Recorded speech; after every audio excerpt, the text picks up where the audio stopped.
So I started making the connections like, oh, this biologist needs to, visualize this molecule or whatever, right? And they need help. I hired a lot of students from the College of Technology at that time. They'd come up with a way of visualizing it. It's like, that's use-inspired research. We challenged every department to think about, what does use-inspired research mean to you? Soon enough, we had faculty that were winning NSF Career Awards. That's something that we'd never had before. Even though they don't have any results, the idea is so compelling that the National Science Foundation will fund that. It's like, wow, we've done something here. From Purdue University, this is Techies Today, the Purdue Polytechnic podcast. Today, part 2 of a conversation with Gary Bertoline, Distinguished Professor and Dean of our college from 2011 through 2021. For the first 40-plus years after being established in 1964 at Purdue University, professors in the College of Technology were largely focused on teaching. The curriculum has long been designed to help students learn the theories behind the science in each unique discipline, and to apply those theories through hands-on projects steeped in real-world applications. If research is the systematic investigation of the fundamentals of a topic, a material, or a subject, Gary argues that our college's strength is in taking the output of that fundamental research and figuring out how to make it practical, or again to apply what's theoretical to real-world situations. It's called use-inspired research. What distinguishes the Polytechnic's use-inspired research amongst the colleges at Purdue? And how did Gary convince our faculty, many of whom have won awards for teaching, to engage in research? Here's Gary Bertoline. A lot of my time as dean is I was actually writing white papers for the college kind of things. One was around research, and there's something called Pascal's quadrant, okay? And in that quadrant, he described the different types of research that there are, okay? Most people equate research with what we call theoretical research, okay? It's how we came about the split atoms, okay? All right, it's curing cancer, learning more about human biologies to help us cure cancer, but getting new insights. That's fundamental research. That's not our strength, and that never was, and I don't think we should actually aspire to do that, but that's for future leaders of the college. And here's why. There's also a great need for what's referred to as use-inspired research. Okay, this is where you take the output of fundamental research and you figure out how best to use it. So let's say that engineering, computer science, and physics as disciplines, they have figured out a better process for manufacturing. Okay, there's the laws of physics that are within the manufacturing process. There's the coding that's being used to in order to run the process, and engineering is how it's actually being applied to the manufacturing process. Where we would come in with our research is to take what they've developed, refine it, improve it, make it much more efficient and sustainable and maintainable. You see what I mean? Mm-hmm. We take it to that next step, which is making it much more useful. It's a great new idea, but how do you actually make it work in the real world? That's our strength, because that's what our faculty are. That's why we're so good and natural at doing hands-on learning, because that's what we love doing. Okay, we take the theory and apply it. We take the theory and we apply it. But it's more than that. It's also refining it and doing our own studies and maintaining it and constantly improving it. And you do that through what's referred to as use-inspired research. And it is as valuable as fundamental research when you think about a society like ours that depends so heavily on technology, okay? And when technology goes bad, CrowdStrike, okay? What just happened last week, they rolled out a piece of software that they didn't test well enough. See, that testing is kind of like the use-inspired research. That part fell down. And see the consequences. It's dire at points. And that's what I think we are the best at doing. And given the environment we are at Purdue with all the great research coming out of computer science and physics and engineering and everywhere else, that's what I thought we should be engaged in. Mm-hmm. So back in 2008, you were, for a year or so, you were interim associate dean for graduate studies and research. Yes. Several years earlier, you were a senior research scientist for visualization and computer graphics and the director of Purdue's Envision Center for Data Perceptualization. Yes. So I mention these only to establish that you were obviously not new to research, and neither was the college. But 3 years after you became dean, you decided to establish the college's Office of Research. Why was that?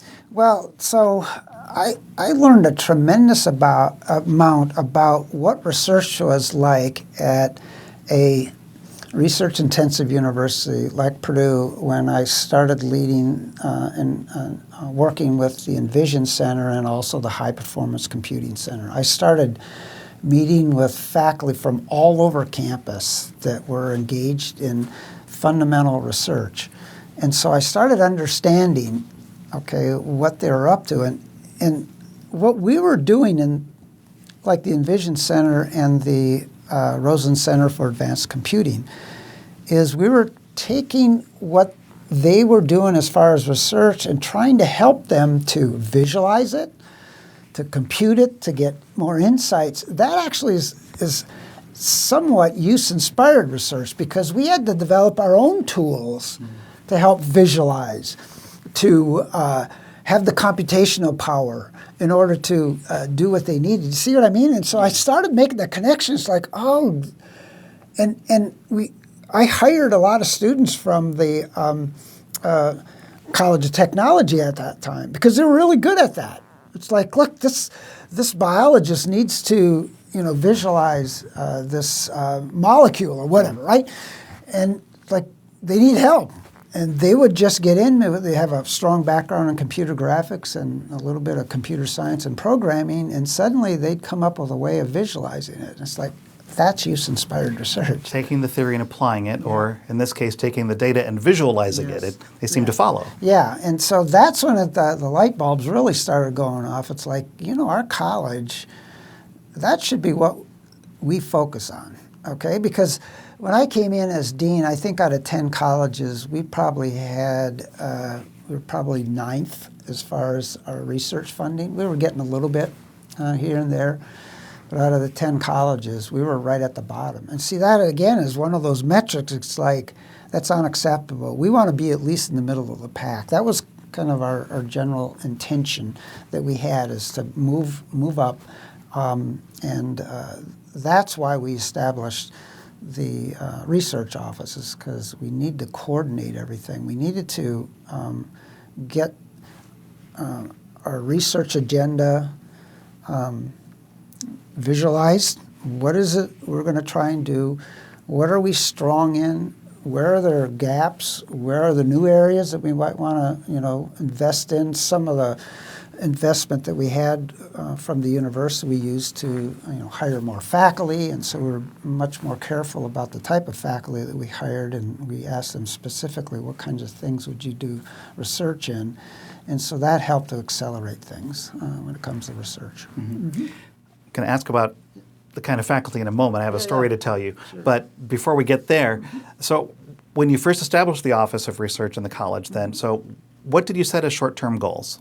What did you set as long-term goals? Yeah, Can you take us into a little bit into the weeds, I guess, of how you set about to do it? Well, you and the team? Yeah. So the first goal was that we need to define what use-inspired research is for us. Okay, and that is in the context of our departments. So what does use-inspired research look like in our aviation department? What does that mean to our School of Engineering and Technology? What does that mean in computer graphics? What does that mean in CIT? So we challenged every department to think about, what does use-inspired research mean to you?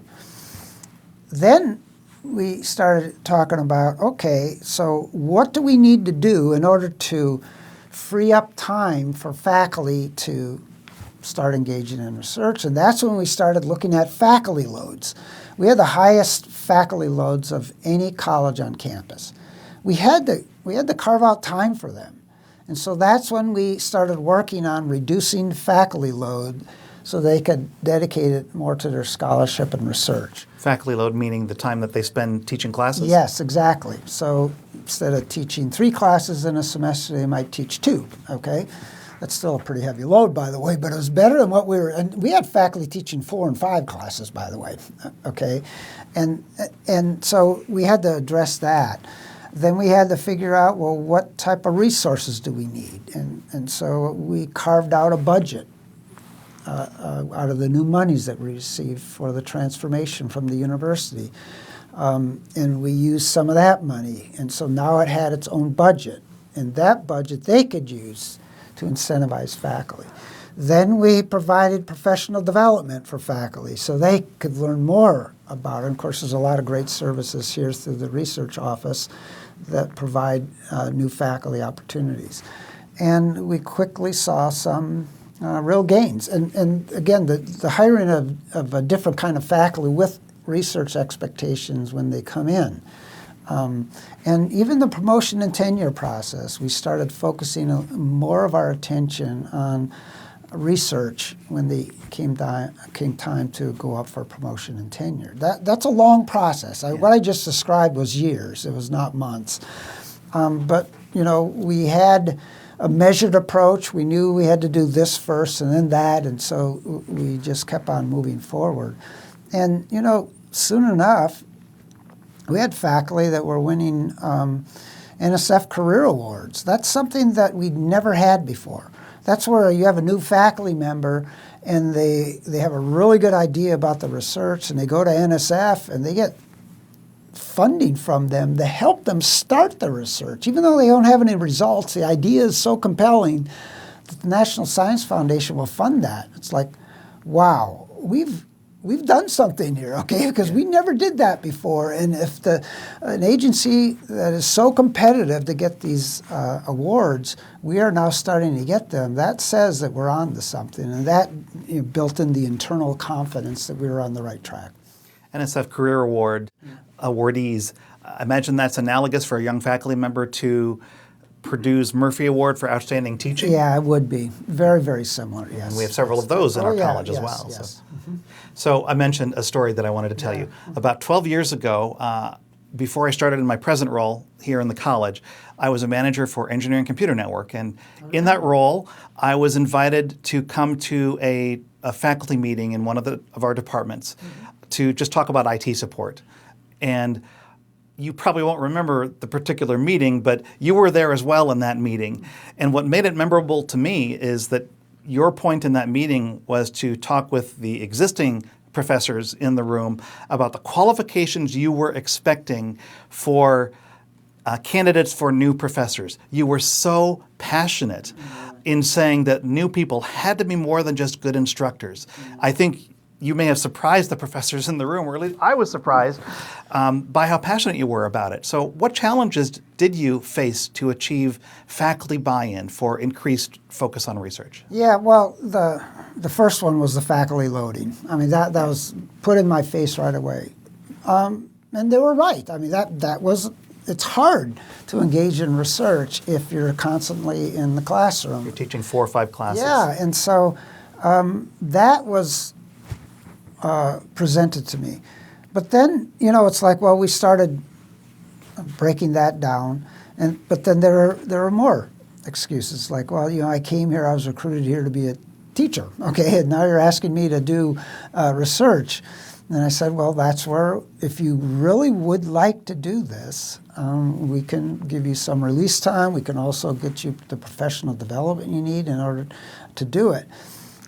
But I also tried to make sure that the faculty did not hold back other faculty that wanted to engage in research. So there was a little bit of that dynamic that we had to deal with on a constant basis, because there was a tension between the old days of this is a teaching college versus this is a teaching and scholarly college, okay? We wanted to raise it. And again, it's not like we didn't do anything, but we had to do more of it when it came to research and scholarship. And so that tension was there, and we just simply had to work through it. I mean, I was at a promotion and tenure meeting about a year ago in the college, serving as a faculty member, and I sat there and I was kind of stunned, because every document was looked at very carefully as far as what their research contributions was. We never had those conversations when I started. So we've done a complete 180 on that. What would you say are the Polytechnic's biggest accomplishments in research by the time that you stepped down as dean in 2021? Well, we were in the middle of the pack, okay? We were no longer 9th or 10th in research funding. We went through a period of time where we were doubling every year. We have all new faculty hires are engaged in research right now. I mentioned the NSF Career Awards, but we're getting grants also from the Department of Energy. We're getting grants from companies. That's especially important if we're engaged in use-inspired research, when a company pays you to look into some of the challenges that they have.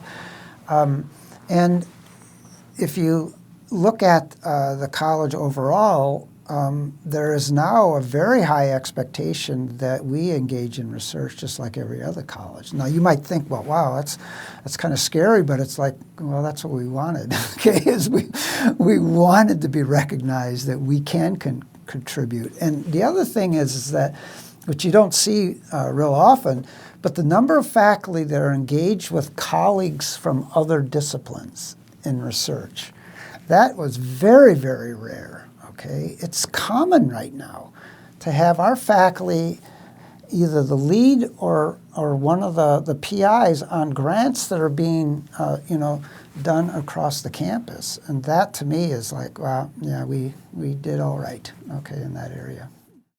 We're going to talk with Justin Yang, who's the Associate Dean for Research, about that very thing in an upcoming interview. Yeah. About collaborations with faculty, cross-disciplinary. Yeah, and Justin's a perfect example. I'm not sure he would have been hired 20 years ago, okay? But he's the type of person that we went out and actively recruited. And we changed our search process for faculty. We had them interview with our staff in the research office. They had to communicate what their research area of interest was. And that sometimes would eliminate candidates that otherwise would have been hired 20 years ago. And again, that's an example of, I think we did all right in what we were trying to do to grow research in the college. Mm-hmm. Are there any faculty, staff, or students that you remember as instrumental in achieving these successes in the realm of research? Oh yeah, there's all kinds of them. Richard Voiles, he came right from NSF. And so he really understood the NSF process, obviously, because he was a program officer there. He was involved. Carrie Berger, okay, she became Associate Dean for research after Richard stepped down and started his robotics, fantastic robotics program. And she did a fantastic job, because what she did is she met with faculty over the summer, and we came up with research themes, okay? And that was a way for our faculty to gather around in larger numbers and engage in research that are common, okay? And so that really helped a lot. She actually had, experience from working at the University of Virginia, where she had come from, and so she brought some of what she knew from a college of engineering, and she brought that in. So that discipline, the knowledge, the processes, and so we became a well-oiled machine. In fact, she started a great idea of this idea of putting out regular research newsletters. Okay, you're probably familiar with that. And so that actually became big on campus. Every other college was looking at this, and it's like, wow, this is pretty impressive, and it's been copied in many cases across campus. And then we had just individuals. Ali Magana comes to mind. She gets grants all the time. She's constantly getting new grants. A lot of those are with other colleagues, but she has her own national reputation in the area that she's working on. Nathan Mentzer, okay, and his work in K through 12 learning. He's done a tremendous amount of work in that particular area. And so virtually every department has half a dozen people that are doing great stuff. Marcus Rogers, okay, and cybersecurity. I mean, it's just, you just look at every program, we have very accomplished researchers in there right now, and that brings me great pride that we've come a long, long way. Yes, we have. So after your 10 years as dean, you spent a couple of years as senior vice president for Purdue Online, and you are now the principal investigator. You mentioned the term PI, principal investigator for a research project funded by the National Science Foundation, or NSF. What's the project about? Yeah, so it's kind of what I've just been talking about, okay, only going national with it. So when I stepped down as dean, when the provost and the president asked me to take on this position, soon after that, well, I had already been working on this little project with the American Society for Engineering Education. I was asked by the president of the ASAA, Cheryl Sorby, at the time to help lead an effort to look at how to improve engineering and engineering technology education, undergraduate education across the nation. And she sought me out. And so I said, yeah, I'd be happy to do that. So we had about 12 people from around the country that we met on a regular basis. We call it a steering committee. And we started kicking around ideas like, fundamentally, what can we do to really improve undergraduate engineering and engineering technology education? You know, one of the obvious things is we would like to see more women in our program.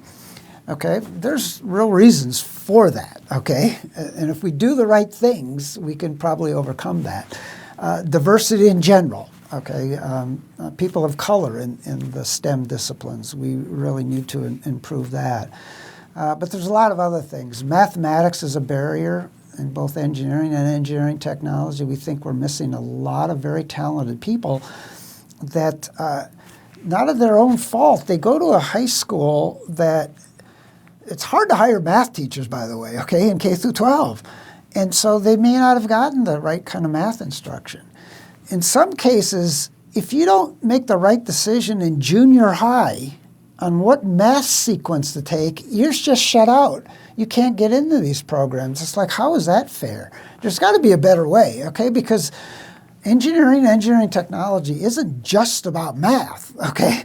There's other talents that could probably come to the forefront, even though you may not be as well prepared when coming out of high school for math. So that's another example.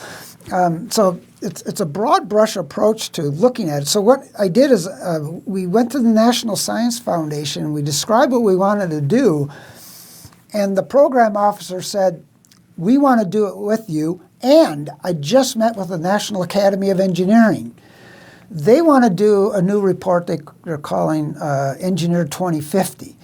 And he said, would you be willing to work with them? Well, of course we would. And so I'm leading a project that's funded by the National Science Foundation. We had to make a proposal, but it was not to a program. They were excited about it and they asked for a proposal. We want a proposal, okay? And so there's no competition, which is pretty rare, right? And so we got funded from that. The National Academy of Engineering is a partner, and the American Society for Engineering Education is a partner. We met with about 120 people from all over the country, okay? Educators, people in industry, accrediting agencies, and we met for a few months. I put together a writing team, and I was the editor then for the first report, and that first report is called The Inclusive Mindset for Engineering Education. And that book has just been published, And now we're on to the second part, which was one of the reasons NSF is so excited, is that we're creating a blueprint for change. We're going to describe what you actually have to do in order to make the kinds of changes to improve and take engineering and engineering technology education to the next level of excellence in this nation. And so it's kind of like the Polytechnic and what we experience there and the transforming the college and taking it national. And that's what it's about. And so I'm having a lot of fun all over again. Inclusive mindset. Yeah. I like that. And this is not just at the college level, but as you mentioned, in the K-12 area as well. Yeah, we actually had a group of people that have been working on some ideas with K through 12 and engineering education. And so that's also embedded in it. So it's very, very comprehensive. We came up with about like 32 recommendations on what to do. And now what we're doing is we're working on the blueprint, which is actually how do you go about making those changes. So that report will be done early next year. And then the grant ends in June of next year, and we actually have a meeting with the NSF program officer on tomorrow, and we are going to talk about the next stage because we want to go national with this and start funding colleges of engineering and polytechnics, colleges of technology to make these transformational changes. Is there anything we haven't talked about that maybe you hoped when we first talked about getting together today, maybe you hoped would come up? I guess I would like to say one more thing, though.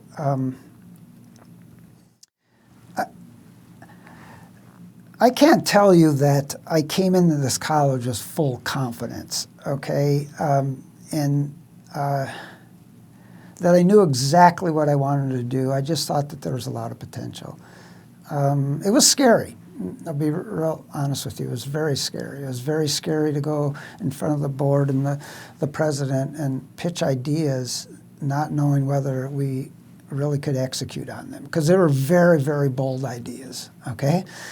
And what I quickly found out, because I'm a type of person, I'm a self-starter, I do a lot of things on my own, okay? That's just who I am.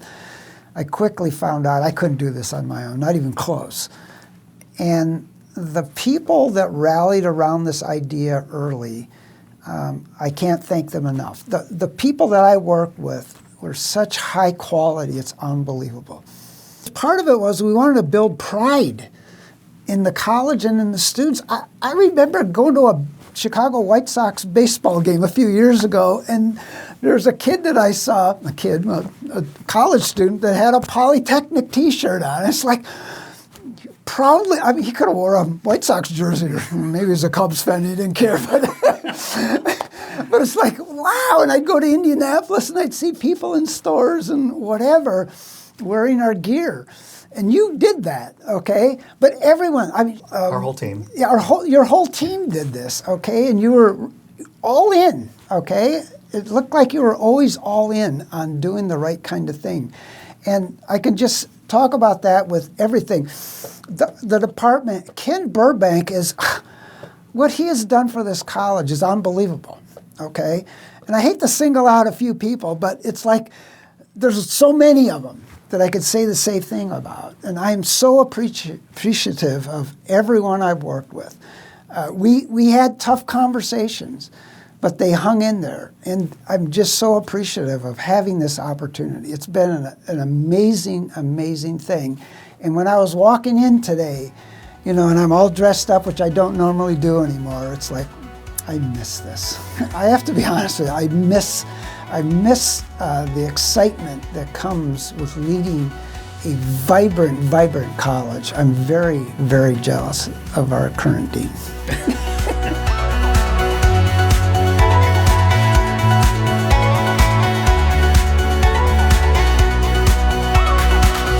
Gary Bertolini, distinguished professor and former dean. In our previous episode, Gary told the story of the college's 2015 transformation and how a significant decline in enrollment as the College of Technology was fully reversed, in fact becoming record high enrollment for 8 consecutive years in Purdue Polytechnic. Coming up next, Associate Dean Justin Yang talks about the college's research impact areas. It's the first of 2 more episodes focused on research.